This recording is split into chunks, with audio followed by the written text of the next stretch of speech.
Hi friends, ఈరోజు 7 డాట్స్తో సింపుల్గా వేసుకునే రౌండ్ షేప్ మెలికల ముగ్గులు ఎలా వేయాలో నేర్చుకుందాం.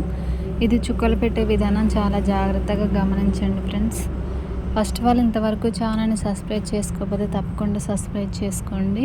మీరు సబ్స్క్రైబ్ చేసుకున్నట్లయితే నేను వేసిన ప్రతి ముగ్గు మీ నోటిఫికేషన్ వస్తుంది. ఈ ముగ్గు నచ్చితే ఒక లైక్ చేయండి, ఎలా ఉందో కామెంట్లో తెలియచేయండి. మీకు ఎలాంటి ముగ్గులు కావాలన్నా కూడా నాకు కామెంట్లో తెలియచేయండి. ఓకే ఫ్రెండ్స్, కంప్లీట్గా చూడండి.